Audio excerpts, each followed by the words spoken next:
Okay, question number, अब यहाँ से जो हम लोग कंटिन्यू करने जा रहे हैं वो हमारे पास क्वेश्चन नंबर 9 से है, ठीक ना, 9 से है क्योंकि सॉरी 8 है, 8 पर अरेंजिंग असेंडिंग ऑर्डर है वो आप लोग कर लेंगे, हमें पता है।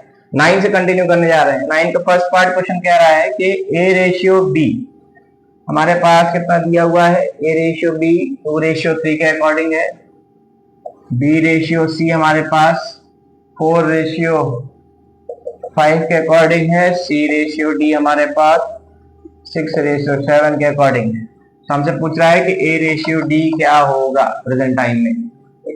अच्छा, इसको सॉल्व कैसे करना है, पहले हम ए रेशियो बी को सेम करेंगे, यहाँ करेंगे सर ए रेशियो बी और इसको ए रेशियो सी, मतलब हमको पहले ए रेशियो सी निकालना है। ए रेशियो सी निकालने का मेथड है कि हम ए रेशियो बी और बी रेशियो सी को साथ में लेके चलेंगे, ठीक है ना। कैसे सॉल्व किया जाए, देखो कैसे सॉल्व करना है भैया। ए रेशियो बी हमारे पास कितना है, ए अपॉन बी हमारे पास 2/3 है और बी अपॉन सी हमारे पास 4/5 है, ठीक।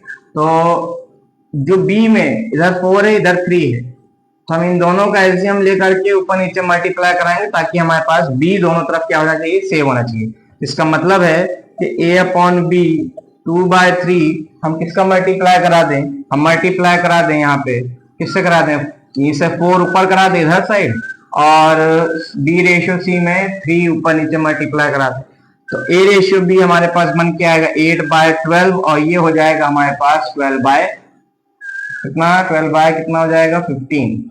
मतलब कहा जाए कि ए रेशियो सी जो हमारे पास आया है भाई, अब बी तो दोनों में सेम हो गया, 12 दोनों में सेम हो रहा है, तो डिफरेंट कौन है, ए क्या है 8 है और सी क्या है हमारे पास 15, तो 8:15 के बराबर चला जाएगा कौन, हमारे पास ए रेशियो सी। अब निकालना क्या है, ए रेशियो डी निकालना था। ए रेशियो डी को निकालने के लिए हम क्या करेंगे, ए रेशियो डी को निकालने के लिए ए अपॉन सी को, ए अपॉन सी क्या है 8/15 है और सी बाय डी हमारे पास कितना दिया हुआ है, सी बाय डी हमारे पास दिया है 6/7। तो सी को सेम करना है, यहाँ 15 है यहाँ 6 है, ऐसा करते हैं ऊपर नीचे 6 से मल्टीप्लाई करा देते हैं, क्यों नहीं 2 से मल्टीप्लाई करा देते हैं इधर भी और 2 से मल्टीप्लाई हमारे पास, सॉरी 5 से मल्टीप्लाई इधर भी, ये हमारे पास 16/30 बन जाएगा, ये हमारे पास 30/35 बन जाएगा। तो अगर मैं ए रेशियो डी की बात करता हूं तो 30:35 के बराबर हो जाएगा, ठीक है ना। ये हमारे पास ए रेशियो डी के अकॉर्डिंग सॉल्व होता है क्वेश्चन। तो ए रेशियो डी की बात पूछा था तो हमारे पास आंसर निकल के आया कि 30/35, जो इसका आंसर है, सॉरी 16/35 है, मैंने इसको 30 लिख दिया, गलत लिख दिया, यहाँ पे 16/35, 16:35 के जितना है ना। Next question number 10, question number 10 को देखते हैं।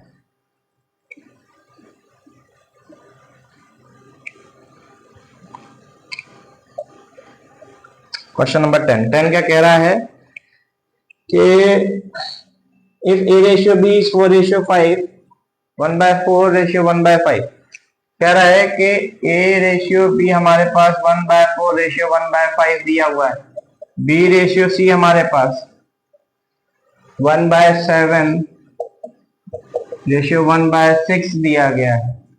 तो हमें निकालना है कि a ratio b ratio c किसके बराबर है। नॉर्मल सी बात है, ठीक है, सबका डिनोमिनेटर हम जान रहे हैं कि ए अपॉन बी। अगर मैं ए अपॉन बी इसको करता हूं, थोड़ा सा इसको अलग चेंज कर रहा हूं, अगर हम इसको सॉल्व करें, ए रेशियो बी हमारे पास 1/4:1/5 आ रहा है, तो ए अपॉन बी अगर कर दें तो 1/4 और अपॉन में आएगा 1/5, तो मल्टीप्लाई में 5/1 हो जाएगा, मतलब 5/4 के फॉर्म में रिप्रेजेंट कर सकते हैं, ठीक। और बी रेशियो सी का मतलब था 1/7:1/6 है ना। तो b/c जब आप करोगे तो ये आंसर हमारे पास बन के आ जाएगा, इसका कितना 1/7 × 6/1, इसका मतलब हो गया कि 6/7। अब ए रेशियो बी और बी रेशियो सी में, बी में हमारे पास यहाँ पे 4 है, बी में हमारे पास यहाँ पे 6 है, तो ऐसा हम करते हैं 6 और 4 का एलसीएम लेंगे तो A upon B is equal to 5/4 का किससे मल्टीप्लाई करा दें कि डिनोमिनेटर में हमारे पास दोनों ही सेम है, बी में भाई यहाँ पे 6 है बी में और यहाँ पे 4 है, तो इसका मल्टीप्लाई हम 3 से करा दें तो ये हो जाएगा 15/12 और बी रेशियो सी में हम 6/7 में मल्टीप्लाई करा दें 2 का ऊपर नीचे तो ये बन जाएगा 12/14। तो a ratio b ratio c हमारे पास निकल आएगा कितना 15/12/14, ठीक है ना। A ratio b ratio c निकल के आएगा, ठीक। नाउ नेक्स्ट क्वेश्चन नंबर 11 कह रहा है कि एक्स रेशियो वाई निकालना है। क्या फाइंड करना है? X ratio y. Question number 11। इसके बाद वाला पार्ट अपने आप से आप लोग ट्राई करेंगे, नहीं आता है तो हमें कमेंट करेंगे, फिर हम उसके अकॉर्डिंग सॉल्व करके क्वेश्चन निकालेंगे, ठीक।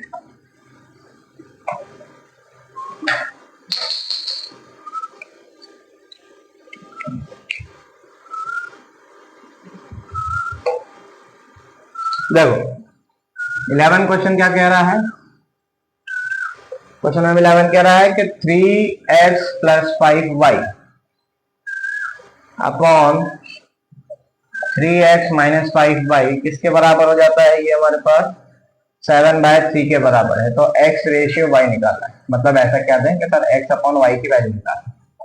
काम करते हैं, पहले इस इक्वेशन को पूरी इक्वेशन को डिवाइड कर लिया जाए, क्रॉस मल्टीप्लाई कराते हैं। डिवाइड करेंगे तो मतलब कॉमन आएगा, इससे ज्यादा कुछ आएगा नहीं। तो एक बार ट्राई करके देखते हैं। हम डिवाइड कर देते हैं तो 3x upon y plus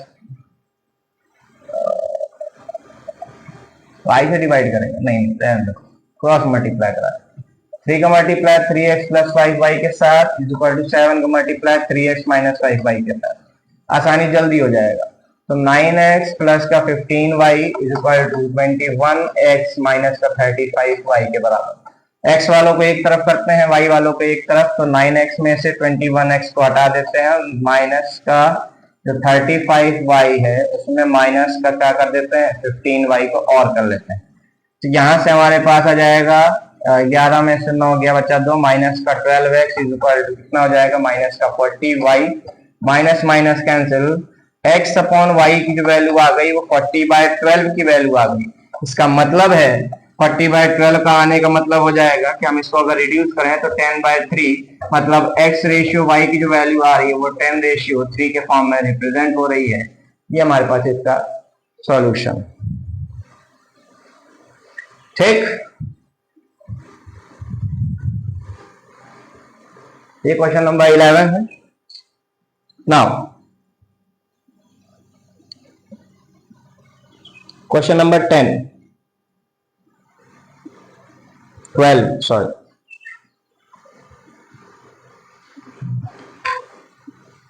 question number 12।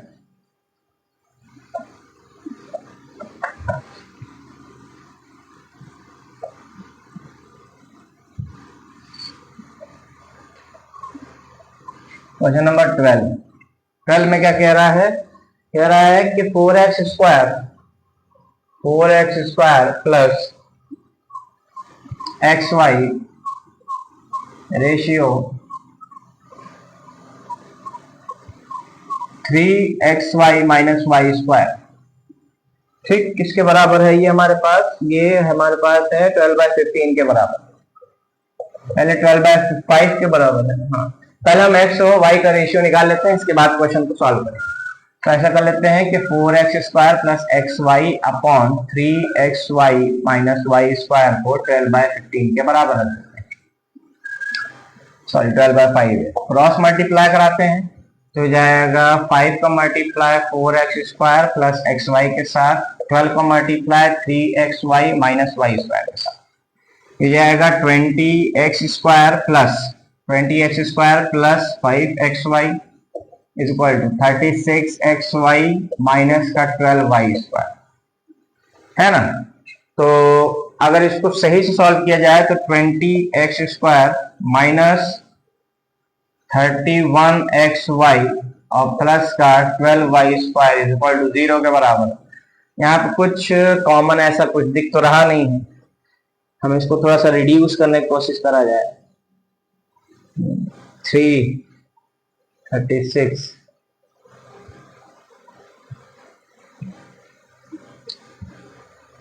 चलिए देखते हैं क्या है। और कुछ यहाँ पे हो सकता है कि 12 और 20 का फैक्टर ऐसा किया जाए,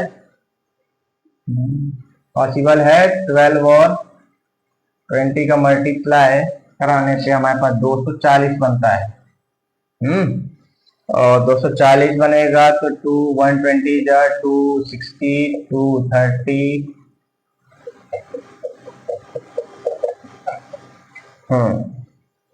मल्टीप्लाई कराने पे प्लस माइनस कराने पे 130 बनाना चाहिए ना।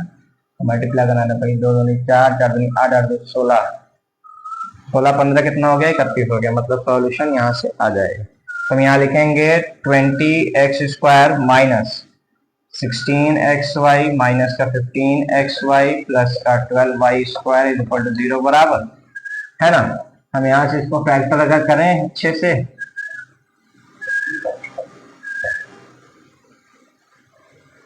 तो कॉमन अगर लेते हैं तो 4x कॉमन किया जाए तो आंसर आ जाएगा 5x माइनस का 4y माइनस का 3 कॉमन किया जाए 3y कॉमन किया जाए तो 5x माइनस का 4y इज इक्वल टू 0। ठीक है ना। तो 4x माइनस 3y एक ब्रैकेट में आ जाएगा हमारे पास 5x minus 4y is equal to 0। x की दो वैल्यूज आ रही x की दो वैल्यू आएगी। एक हमारे पास ऐसा कर रहे हैं कि 4x माइनस 3y 0 के बराबर, तो 4x is equal to 3y और x अपॉन y जो वैल्यू है वो 3/4 के बराबर, मतलब 3:4 के हिसाब से आ जाएगा। दूसरी चीज 5x is equal to 4y के बराबर, यहाँ पे x अपॉन y की वैल्यू 4/5 निकल के आएगी। तो देख रहे हैं कि y हमारे पास क्या है 4 है, यहाँ भी हमारे पास 4 है। तो काम करते हैं हम वैल्यू थोड़ा पुट करके देखते हैं और देखते हैं हमारे पास आंसर कितना आ रहा है। कह रहा है x प्लस 2y और 2x प्लस वाई।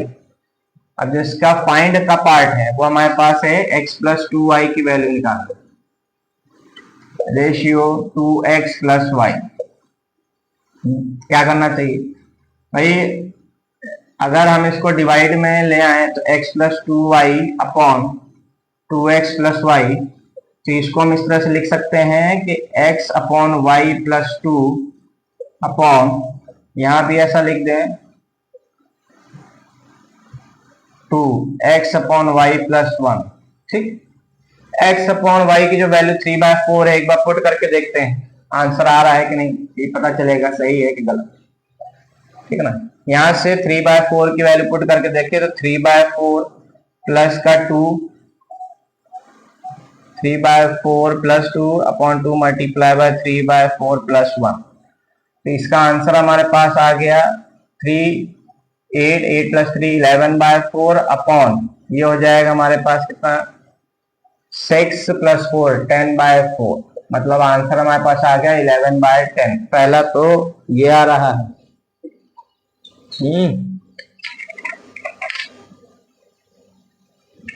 11/10। हाँ ठीक है, एक तो 11/10 आ रहा है जब हमने 3/4 को पुट किया है, और दूसरा जब हम 4/5 को पुट करेंगे तब हमारे पास आंसर इसका डिफरेंट आएगा। दोनों पे ही आंसर हमारे पास क्या है, सोल्यूशन सही है। मतलब x/4 पे एक बार हमारे पास 4/5 पुट करेंगे तो हमारे पास यहाँ से सेम इसी वैल्यू पे x अपॉन वाई की जगह पे 4/5 पुट करेंगे प्लस 2 के साथ अपॉन 2 मल्टीप्लाई बाय 4/5 प्लस 1। अगर इसको सॉल्व करते हैं तो 5 2 जा 10, 10 प्लस 4 14 अपॉन 5 अपॉन 5 1 जा 5 और 8 5 13, तो 13 बाय कितना हो गया 5 तो आंसर आ गया हमारे पास एक 14:13 आ जाएगा, एक आ जाएगा 11:10। ठीक है ना। तो क्वेश्चन को रेशियो एंड प्रोपोर्शन क्वेश्चन इसी तरह से सॉल्व होंगे। एक बार देखना है अच्छे से क्वेश्चन को, फिर लगाना शुरू करना है, क्योंकि हमको सारी चीजें रेशियो के फॉर्म में ही प्रेजेंट चाहिए, हमको किसी अलग फॉर्म में नहीं चाहिए। सभी क्वेश्चंस को रेशियो के फॉर्म में रिप्रेजेंट करेंगे। अभी तक के लिए सिर्फ इतना ही। इसके बाद जब आएगा वीडियो तो चैप्टर की एक्सरसाइज खत्म होकर के हम सीधे इसके नए प्रॉपर्टीज पे मूव करने की कोशिश करेंगे।